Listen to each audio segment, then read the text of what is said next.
Salam sejahtera Malaysia. Denyut nadi suara rakyat bergema di channel ini. Sebelum kita mulakan berita pada hari ini, jangan lupa tekan butang subscribe, like dan share. Sila tinggalkan komen anda. Denyut nadi suara rakyat terus bergema di channel ini. Salam sejahtera Malaysia. Selamat tahun baru. Tidak lama lagi, hanya tinggal 3 hari lagi kita akan menyambut tahun baru. Sebelum itu saya ingin ucapkan bilion terima kasih kepada semua yang sudah tekan butang subscribe dan telah menjadi member di dalam channel ini. Bagi yang belum tekan butang subscribe, saya mohon tekanlah butang subscribe dan tekan butang member, join member, kerana bermula tahun hadapan kita akan mulakan goodies, kita akan mulakan souvenir, kita akan mulakan pemberian hadiah kepada semua member-member di dalam channel ini yang terpilih dan bertuah. Okey, kerana itu tekan butang subscribe kerana impian kita untuk menjadi suara yang cukup jelas, besar, berpengaruh, boleh sampai ke telinga Yang Amat Berhormat Perdana Menteri Datuk Seri Anwar Ibrahim. Ada satu ulasan yang sangat panas, pastinya Hadi Awang menggelupur kepanasan. Baru-baru ini saya ingat ada satu artikel, ada satu komentar, ada satu yang ditulis oleh Hadi Awang tentang kerajaan perpaduan. Kerajaan perpaduan yang apakah ini fatwa atau satu lagi yang bikin bingung, saya pun tidak pasti kerana saya bukan pakar agama, bukan. Tapi yang dia kata adalah kerajaan yang ada beberapa ciri-ciri kerajaan yang haram dan sebagainya lah. Kamu boleh baca sendirilah. Tetapi ini terbaru ulasan daripada seorang yang juga sama-sama cukup lama veteran dalam politik, sama seperti Hadi Awang, iaitu Lim Kit Siang. Satu ulasan daripada Lim Kit Siang, dia kata Hadi sangat salah. Apa yang dia salah? Mari kita kongsi bersama-sama. Ulasan Abdul Hadi Awang, anda sangat salah. DAP bukan saja mewakili suara orang bukan Melayu dan orang bukan Islam, tetapi DAP juga mewakili rakyat Malaysia, termasuklah orang Melayu dan orang Islam. Seminggu selepas undi percaya terhadap Datuk Seri Anwar Ibrahim sebagai Perdana Menteri ke-10 di Parlimen, semakin ramai rakyat Malaysia kini berpendapat Anwar mempunyai peluang yang lebih tinggi untuk kekal sebagai Perdana Menteri selama 5 tahun. Tetapi perkara ini juga telah meningkatkan lagi usaha pihak-pihak yang belum lagi berputus asa untuk menumbangkan kerajaan Datuk Seri Anwar Ibrahim seperti dalam langkah Sheraton sebelum ini.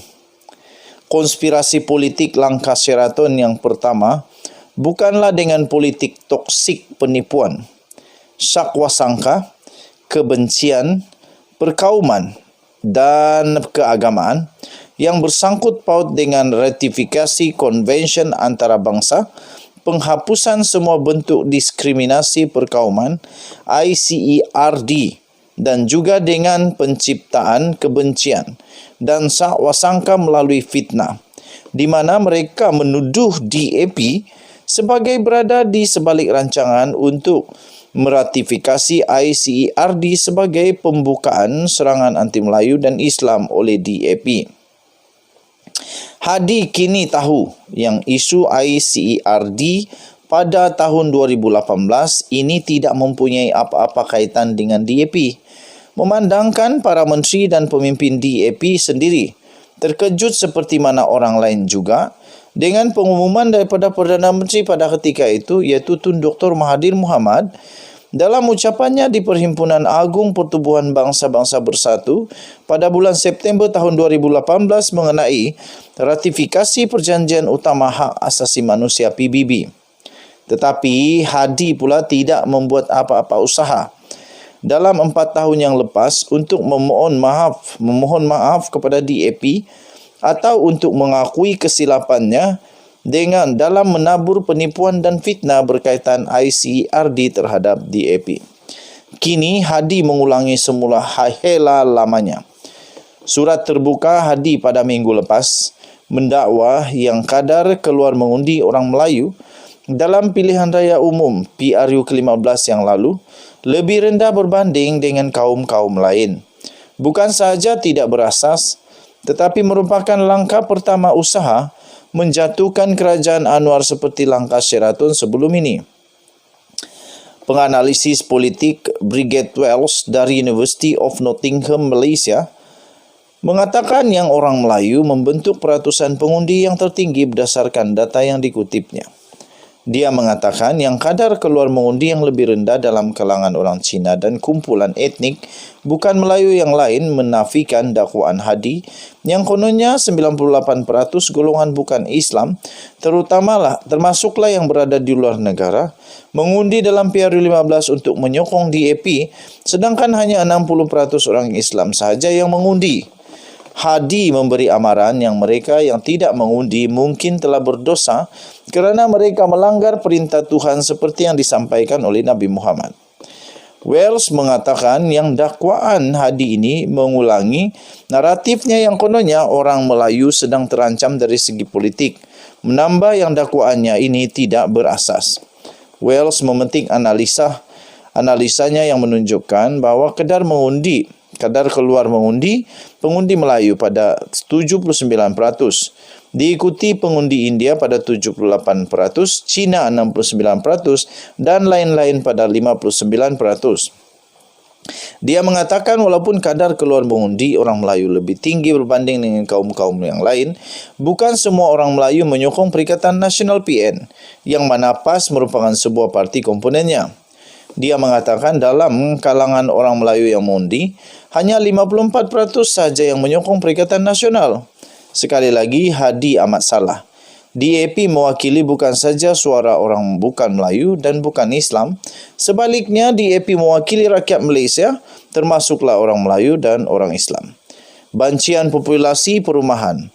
Populasi dan Perumahan 2010 dan 2020 telah membongkar politik toksik, penipuan dan fitnah Hadi yang cuba menyemai kebencian dan syakwa sangka dalam masyarakat majmuk di Malaysia. Menurut bancian 2020, 3/4 rakyat Malaysia tinggal di kawasan bandar, dengan kebanyakan penduduk bandar dari kategori etnik Bumiputera. Kira-kira 14.1 juta orang atau 62.6% penduduk bandar adalah Bumiputera, diikuti oleh golongan etnik Cina pada 6.4 juta orang atau 28.6%, etnik India 1.8 juta orang atau 8.1% dan lain-lain kumpulan etnik pada 0.2 juta atau 0.7%. Nisbah penduduk Bumiputera ini telah bertambah apabila dibandingkan dengan bancian terakhir pada tahun 2010 di mana 58.9% penduduk bandar merupakan Bumiputera menurut data Jabatan Statistik Malaysia. Maklumat dari Suruhanjaya Pilihan Raya menunjukkan 21,173,638 orang rakyat Malaysia telah mengundi dalam PRU 15 berbanding 14.940,624 orang pengundi pada PRU 14 sebelum ini. Tambahan lagi, tidak mungkin untuk DAP memenangi 12 kerusi parlimen. Semua calon-calon lain di kerusi-kerusi telah kehilangan deposit mereka jika DAP tidak menerima sokongan semua kumpulan kaum di kerusi-kerusi ini. 12 kerusi parlimen di mana semua lawan kepada DAP ini terdiri di sini kehilangan deposit mereka adalah Tanjung Bagan, Bukit Gelugur, Bukit Bendera, Ipoh Barat, Batu Gajah, Segambut, Kepong, Ceras, Bukit Bintang dan Seputih. DAP juga telah menang di 15 daripada 20 kerusi dengan jumlah majoriti terbesar, didahului dengan kerusi timbalan pengerusi kebangsaan DAP Gobind Singh Teo yang telah menang di kerusi Damansara dengan majoriti 124,619 undi. 19 kerusi-kerusi dengan majoriti besar yang lebih daripada 43,882 undi adalah Subang, Kelang, Kota Raja, Bangi, Seputih, Bukit Gelugur, Kepong, Iskandar Puteri, Segambut, Puchong, Bukit Mertajam, Ipoh Barat, Ceras, Batu Gajah, Bagan, Pandan, Kota Melaka, Tanah Merah dan Ipoh Timur. Mustahil untuk DAP sebegitu banyak kerusi parlimen dengan majoriti gergasi sebegini tanpa sokongan daripada semua kumpulan etnik. DAP yang mempunyai 3 orang ahli parlimen Melayu di Dewan Rakyat akan terus menjadi sebuah parti yang mewakili suara rakyat Malaysia, baik orang Melayu, Cina, India, Kadazan, Dayak atau orang Islam, Bumiputera, Hindu, Kristian atau Sikh, katanya. Saya tidak jangka Yang Hadi akan memohon maaf di atas politik toksik penipuan, syakwasangka, fitnah, perkauman dan keagamaan yang ditaburnya ini. Sebaliknya, dia akan terus-menerus mereka-reka penipuan dan fitnah baru untuk menghasut kebencian dan syakwasangka di Malaysia. Malaysia perlu ada kebebasan bersuara dan berteraskan kepada fakta dan pendapat, tetapi kita perlu sentiasa berjaga-jaga terhadap politik toksik penipuan, syakwasangka, kebencian, perkauman dan keagamaan yang berpotensi untuk memusnahkan masyarakat majmuk pelbagai kaum, bahasa, agama dan budaya di Malaysia. Artikel ini ditulis oleh Lim Kit Siang, iaitu veteran DAP. Artikel ini adalah pandangan penulis dan tidak semestinya mencerminkan pendirian rasmi daripada Malaysia kini. Dan juga, artikel ini juga adalah pandangan penulis dan tidak semestinya dan bukan pendapat rasmi daripada channel ini, The Twin TV. Channel ini juga tidak pernah menyokong ataupun setuju dengan pendapat ini, tetapi hanyalah berkongsi apa yang saya baca. Kita jumpa lagi. Bye-bye.